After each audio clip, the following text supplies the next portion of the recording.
இன்னைக்கு கிறிஸ்டியானிட்டில ஒரு ட்ரெண்ட் இருக்கு. அந்த ட்ரெண்ட் நல்லா பரவிட்டு இருக்கு. என்ன அப்டின்னா, நெறைய விஷயங்கள் செய்வாங்க. ஆனா பைபிள்ல இருக்காது. ஆனா அது மூலமா அவங்களுக்கு நல்லது நடக்கும். பார்த்தோம்னா, உப்புல முட்டி போட்டு ஜெபம் பண்ணுவாங்க. பெந்தகோஸ்திக்காரங்க. மண்ணுல முட்டி போடுவாங்க. பயங்கரமா தன் முட்டிய வருத்திக்குவாங்க. கடவுள் எப்படியாவது நம்மள ஆசீர்வதிக்க மாட்டாரா? அப்படின்னு. அப்படியே ஆர்சிக்காரங்கள பார்த்தோம்னா, வேளாங்கண்ணி நடந்து போவாங்க. கல்லறையில கூழ் ஊத்துவாங்க, பூச வைப்பாங்க. கல்லறையில போய் உட்கார்ந்துட்டு, தேர் இழுப்பாங்க. இதெல்லாம் வந்து பைபிள்ல இருக்கான்னு கேட்டா, பைபிள்ல இருக்காது. ஆனா அவங்களுக்கு அது மூலமா நல்லது நடக்கிற மாரி அவங்க நெனச்சுக்குவாங்க. அந்த மாரி தான் இப்ப இந்த வீடியோ வந்து பார்ப்போமே. பரிசுத்த ஆவியானவருடைய அபிஷேகத்தை பெறணும். பரிசுத்த ஆவியானவருடைய அபிஷேகத்தை நீ பெறும்போது பரிசுத்த ஆவியானவர் உனக்குள்ள தங்க ஆரம்பிச்சிருவாரு.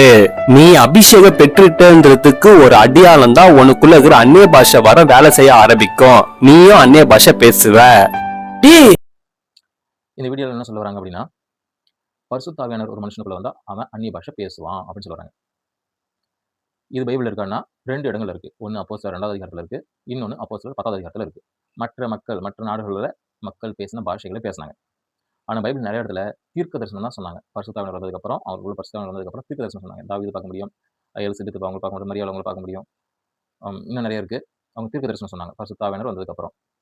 அப்போ இது வந்து அனுபவம். இது 2மே அனுபவம். அப்போ இத வைத்துக்கொண்டு பரிசுத்த ஆவியானவர் வந்தா ஒரு மனுஷன் தீர்க்க தரிசனம் தான் சொல்லணும் அப்படின்னு சொல்லாம, அது ஒரு குறிப்பிட்ட ஆட்களுடைய அனுபவம். இல்ல பரிசுத்த ஆவியானவர் வந்தா அவன் கண்டிப்பா அந்நிய பாஷை தான் பேசுவான் அப்படின்னு சொல்ல முடியுமா? அது ஒரு குறிப்பிட்ட மக்களுடைய அனுபவம். ஆனா பரிசுத்த ஆவியானவர் ஒரு மனுஷனுக்குள்ள வந்தா என்ன ஆகும் அப்படின்னு யூடியூபோ யாரோ சொல்லி தரணும்னு அவசியம் இல்ல. ஏசப்பாவே சொல்லிக்கிறாரு தன் வாய தொறந்து பரிசுத்த ஆவியானவர் உங்களுக்குள்ள வந்தா என்ன ஆகும் அப்படின்னு. எங்க சொல்லிக்கிறாரு அப்படின்னு பார்த்தீங்கன்னா, யோவான் 14வது அதிகாரம் 26வது வசனம். நாமத்தினாலே பிதா அனுப்பப் போகிற பரிசுத்த ஆவியாகிய தேற்றரவாளன் எல்லாவற்றையும் உங்களுக்கு போதித்து, நான் உங்களுக்கு சொன்ன எல்லாவற்றையும் உங்களுக்கு நினைப்பூட்டுவார்.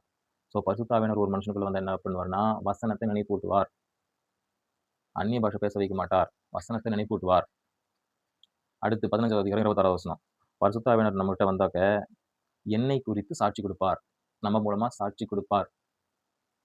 மத்தவங்களுக்கு நம்ம இயேசு கிறிஸ்துவ போய் சொல்லுவோம். அவருக்கு சாட்சியா இருப்போம். ரோட்ல இறங்கி சொல்லுவோம். எப்போ? பரிசுத்த ஆவியானவர் வந்தா. அடுத்து 16வது அதிகாரம் 8வது வசனத்திலயும் இருக்கு. 13, 14, 15வது வசனத்திலயும் இருக்கு. 15வது வசனத்துல என்ன சொல்லப்பட்டிருக்கு? அவர் என்னுடையதில் எடுத்து உங்களுக்கு அறிவிப்பார். இயேசு கிறிஸ்து சொன்ன வசனங்கள் வந்து எடுத்து நமக்கு வசனங்கள சொல்லி தருவாரு. பரிசுத்த ஆவியானவர் வந்தா இதான் நடக்கும். வசனத்த நினைப்பூட்டுவாரு. வசனத்த சொல்லி தருவாரு. இயேசு கிறிஸ்துவுக்கு சாட்சியா இருக்க வைப்பாரு. அப்போஸ்தலர் 1:8ல எருசலேமிலும், யூதேயாவிலும், சமாரியாவிலும் உலகத்தின் கடைசி பரியந்தம் எனக்கு சாட்சிகளா இருப்பீர்கள். எப்ப? பரிசுத்த ஆவியானவர் வந்ததுக்கு அப்புறம். இதுதான் பரிசுத்த ஆவியானவர் வந்தா இருக்கிற அடையாளம். ரோட்ல இறங்கி வெட்கம், மானம் எதுவுமே பார்க்காம, பயம் இல்லாம, நீங்கள் பெலனடைந்து எனக்கு சாட்சிகளா இருப்பீர்கள்னு சொல்றாரு. பரிசுத்த ஆவியானவர் வரும்போது.